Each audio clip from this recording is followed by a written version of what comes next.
Greetings, Catalyst community. I love this subject. We're going to talk about creating a clear personal vision today. And it's powerful. It's something I've been doing over the last 14 years now, and it will move the dial.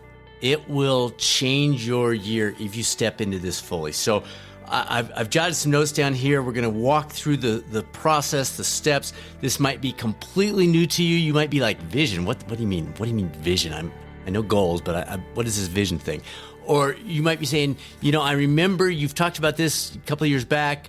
I dipped my toe in, but I needed to revisit, or I want to clarify, or I want to really. So we're going to walk through what it is, how it works, what the steps are, and I'll talk to a couple of examples. I'm also going to include a link to basically a write-up that includes some of my notes from this. So if you're listening to this and you're saying, yes, I'm ready. I want to step into this vision thing this year. I've been fiddling around with these goals. I've been doing these New Year's resolution things for years, and frankly, nothing's really changing. And I'm ready. I'm ready to make that change. Then that might be a helpful supplement that'll have a couple of pictures and that kind of stuff that'll help you. So today we're going to be talking about moving beyond the status quo, moving beyond what everybody else is doing, stepping off that path of the masses and into the flow of fully living. This, as I've said, this is one of the most important things that I've done over the last, outside of marrying Susanna, this might be the most important thing I've done over the last couple of decades that has really made a significant lasting impact. So what is this? What is this clear personal vision? You hear about goals all the time. You learn about goals. You hear about SMART goals and making them objective and how to measure them and how to keep them in front of you and all that kind of stuff. And goals are good. I mean, I was trained as a physical therapist. I worked as a PT for 20 years. Those are valuable, and yet we're missing the mark when we focus exclusively on goals. The goals are the what we do. The vision is the who we are and the who we're becoming. Goals, frankly, can be pretty doggone difficult when we're operating in a vacuum, when we just label a goal and we say, okay, I'm going to, whatever, fill in the blank. Okay, how? Like, why is it going to be different now than it was last year or last month or a decade ago? Once we create that clear vision, once it moves from what I do to my identity, who I am, who I'm becoming, folks, I got to tell you, and I'm not exaggerating this, the goals practically achieve themselves. You no longer need to be focused on the goals because that identity is who you are. And so the goals just play themselves out because you've taken on this new identity. The difference, it sounds subtle, but the difference between something like I am going to, or I do run 4 days a week and I'm a runner, it sounds subtle. It's not. It's not subtle at all. One is I'm going to be disciplined to run 4 days a week. I'm going to get motivated to run 4 days a week. The other is I'm a runner. Of course I run 4 days a week or whatever your routine is. Once that becomes your identity, everything shifts. And you could go through any aspect of your life. The difference between something like I go to church on Sundays compared to I'm a believer, they're not even in the same universe. One is something, okay, I'm going to make this part of my discipline schedule. The other is, it's just how I live my life. It's natural. No discipline, no motivation needed, no YouTube videos to get fired up. Or I'm going to eat clean on weekdays versus I'm a healthy eater. Are you getting the trend here? It's the difference between what I do and who I am or who I'm becoming.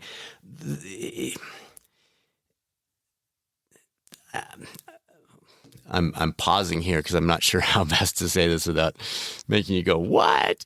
But I have spent my life, pretty much, I'm turned 60 this year, and I have spent at least the last 45 years hearing about, reading about, learning about goals, motivation, discipline, how to improve those. Those aren't the secret, folks. They get the press. They look great on social media. They create a lot of clicks. They're not the answer.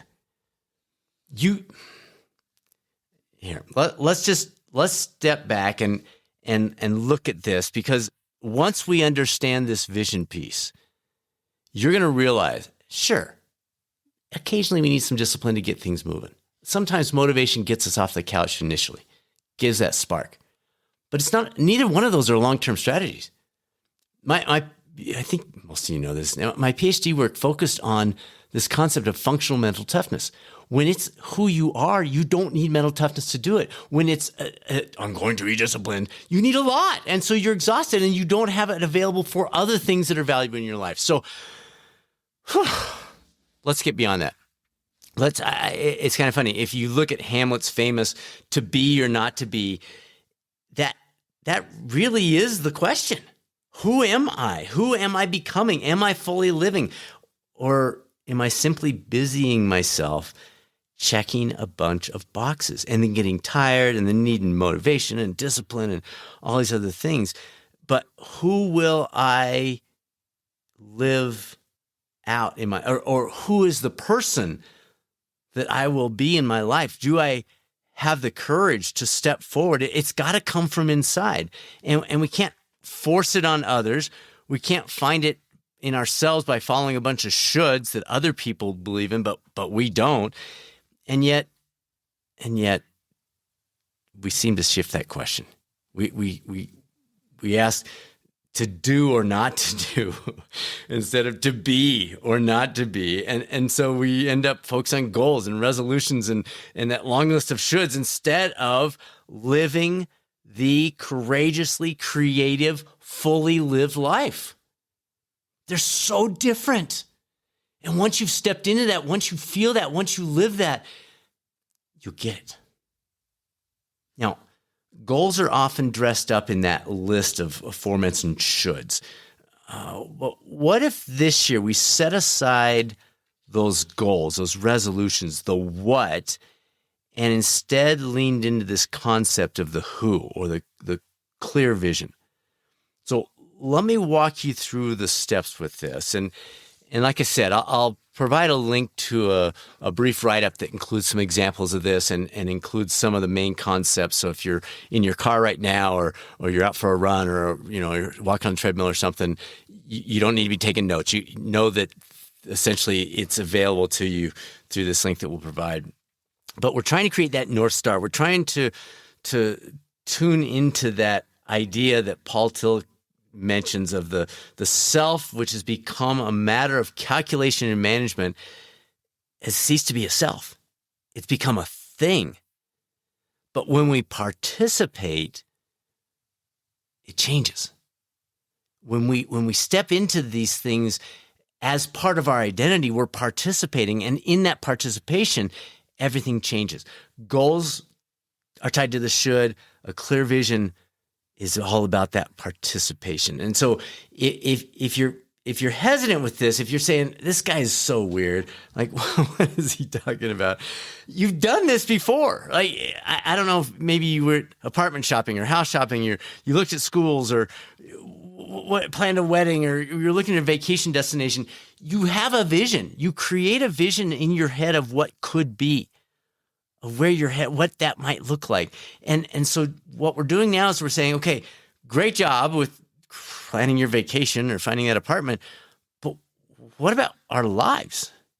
So I'm going to walk you through 4 steps. And again, if you're doing something else right now, that's totally fine. We'll have a link that connects you to a list of these same things. So you don't need notes here. You'll have them. The 4 steps are reflect, collect, digest. So that's the first one. We're gonna sit back. We're gonna invest time in reflecting on who we are, the lives we're living, where those sparks are, what those moments that we say, ooh, yeah, this. What? So and then we're gonna collect those. We're going to kind of digest those, maybe in a journal or a notepad or something. We're going to capture those glimpses that we notice, those sparks that seem like there's something more to those. So that's the first step. We're reflecting and collecting and kind of thinking that stuff through. And then the second one, we're going to identify and play with it a little bit here. So we're going to note the patterns that come through that time of reflection. So as we're reflecting and we're jotting some of these things down, now we're going to look back on it, and we're going to notice some of the patterns and go, oh, well, that's interesting. And maybe we're going to jot down some phrases that bubble up or sketch out some ideas. And folks, when I say sketch out, and again, in the write-up, you'll see my silly sketches because stick figures are a stretch for me. But in my journal, I'll just maybe draw a little something, and no one except for me can tell what it is. But that's okay, because the vision is for you. It's not for you to, put on a billboard somewhere. It's to create that momentum, that movement, that seeing the patterns that are bubbling forth. So that we're reflecting, collecting, digesting in the first one, and then the second one is this identify and play. So we're seeing patterns as we reflect on this. We're jotting a few things down, and then the third step, and this is important, this is not something that you want to do over a lunch hour or a weekend, maybe, I'm going to talk about some of the reflection pieces and where you can put yourself to enhance that. But you want to let it ruminate. You want to let it sit, and simmer is the word I used in my notes here, where it just, picture the simmering with a really good soup or a chili or something. And it's absorbing it. And that's what you're trying to do. So you've identified some stuff, and then you've kind of put it in patterns that you start to see bubble to the surface. And then you don't just jump forward into the vision, you let it sit, and you let it simmer, and then you tweak it, and you say, no, that's not quite the right visual or phrase or word. Let me tweak that a little bit. And you just keep rinse and repeat, and you do that. And my process is I'll usually start this mid to late November, and then I want to wrap it up by January 1, basically, the end of the year. But maybe you're going to start it in April. Maybe you're going to start it in late January because you're sick of the whole resolutions thing. Whenever you start it, give yourself a couple of weeks at least to let it sit, simmer, and the real value bubble to the surface. And then the fourth step is live it out. Now, let me say this. I'll take my visual once I'm finally done with it, and I will put it as my wallpaper on my phone, or I print it out each year and I stick it in this frame. It just goes over the top of the previous years, and it sits in front of my computer. Nobody sees it except me. It's in my own office, and it's just a it sparks that. It's a reminder of who is that person you're becoming over the next year. What are you leaning into? That kind of stuff. But as fun as it is to have that completed, the real value is in the development. The real value is in that reflection. The real value is in seeing the things that are bubbling to the surface. The real value is saying, no, that's not quite it. It's more of this. It's the process. It's not the outcome. It's fun to have the outcome, but the process is where the real value is. I love this quote from author David Brooks. He says, for many, the big choices in life aren't really choices. They're quicksand. You just sink into the place you happen to be standing. Wow. That's the whole concept with the vision. We're well, yeah, I'm good. Yeah, we're fine. And we just sink. And the weeks pass, and the months pass, and the years pass. And we look back and we go, wait a minute. How did I get here?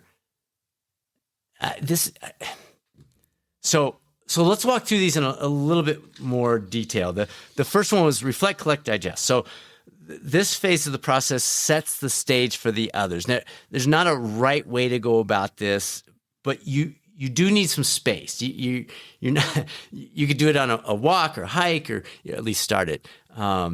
Suzanne and I try each year to set aside a weekend with no technology, no work, no TV, just us, our journals. Usually it's up in the mountains somewhere where we don't have internet connection to ponder these things. And we do think about our personal visions, but we also we've run our business together for 20 years now. We've been married 34 years. We have 3 amazing kids who are all married and a couple of grandkids, and we we just really want to lean into that. So we look at all of those things. How's the business doing? What do we need to do differently? What are our finances like? Should we shift something there? How's our marriage doing? Is there a shift that's needed there? And there have been years that Susanna's brought a couple things to my attention that I needed to hear. And so you go through all these different things, but then that's a great time for that vision as well. So if you can get some time away from the hustle bustle and the interruptions and the distractions, that's awesome. But you could also do this over maybe a couple of hikes or a series of walks with your dog with a tape player in your hand, or just someplace where you can really let things soak in. And I'd encourage you to have some way of collecting it. Remember, it's reflect, collect, digest. It's not just reflect. So you're jotting some things down. I can't remember the name. I've quoted him several. Leslie Lamport. It just popped into my head. Leslie Lamport once said, "If you're thinking without writing, you only think you're thinking." So I can't encourage you enough to have a journal, have a notepad, have something where you can start jotting these things down or collecting ideas so that you can come back and look at it. When I go through this process, I write a whole bunch of stuff down over 2 or 3 weeks, and then I move into the second phase, which is looking for those patterns. Now, if this is new to you and you're saying, I get the concept, but I'm not sure where to start, Brad. Let me give you a little tool that you can utilize that will jumpstart this process. It's called the F5, and it's something I just put together. This is probably 20 years ago, and I've been using this on a regular basis. The F5, 5 categories. So faith, friends and family, fuel and fitness, field of play, and finances. So each one of those are areas that you might want to glance at and say, okay, am I growing my faith? How are my relationships, friends and family? Fuel and fitness. Fueling is different than eating. It's fueling. It's satisfying the body, not just the tongue, which is what eating is. Field of play is the one that may be confusing to some of you. It's hobbies and it's work. We choose to step onto that field, and we can choose to step off. Some of you have heard me share the story a couple of years ago. I was thinking about making another run at Kona, see if I could hit that podium this year in the Ironman World Championship, is what Kona refers to. And I was looking at it, and I was laying it out, and I was looking at potential races to qualify and all these things. And I realized in this process of creating the vision, well, wait a minute. Field of play. We've got 2 young grandkids now. We love seeing our kids. We're involved with our church. We're doing something. I've got this book I'm working on. Do I want to commit 25 hours a week to preparing to compete at a serious level at the Ironman World Championship? And my decision was no. This is maybe at some point. It's still sitting out there. I've really enjoyed the opportunity to go to Kona a few times, but not that year. And it was really, so that's the point. You're not just saying, oh, that's my goal. I'm going to Kona this year. Maybe, but as you let that simmer, as you're looking at these different things, faith, friends and family, fuel and fitness, field of play, and finances, that field of play, choose carefully. Because you're working your hobbies. That's a chunk of your awake time. So let's make sure we invest that in the best possible way. We're not doing it for others' reasons instead of our own. Then we identify patterns. That's that second one. As you look over your list of words, the song lyrics, verses, sketches, phrases, what emerges? What patterns are you seeing? What do you see pop up over and over and over and over? Which ones originally resonated, like my Kona example, but as you really think through what that means, they start to fade. Now, sometimes you'll land on a single theme. Other times, there are a range of different concepts, and they're going to support one another. Maybe you're not into the visual thing. We're going to talk about how to do that in a minute. Maybe you want to focus on a word or a phrase or something like that. But during this phase, we're just creating a very rough visual. This is my stick figure stuff. And just have fun with that And again, you're not being graded for this. This is for you. And this development process is where all the value is. Then you move into the simmer phase. This is where you're going to tweak it, you're going to ponder it, maybe kick it around with your partner or a good friend. And you maybe start creating some sort of a more lasting or meaningful visual for you. Now, AI has made this fun. You can put in your different things that you've got and say, create a visual that represents, your 5 things that you landed on, or one big one, or whatever it would be. And then drop that into something like Canva or PowerPoint and start adding to it. AI makes it a quick jumpstart to kind of get your backgrounds in place and that kind of stuff. But then keep playing, keep fiddling, keep moving with it. This is at some point you're going to get to it and you're going to go, ooh, yeah, that's it. That's it. And that's when it's fun. And oftentimes, again, let me encourage you to build in plenty of time for this. As I mentioned, I'll give it about 6 weeks from start to finish. And it's so funny, folks. Almost always in that last week, something else pops.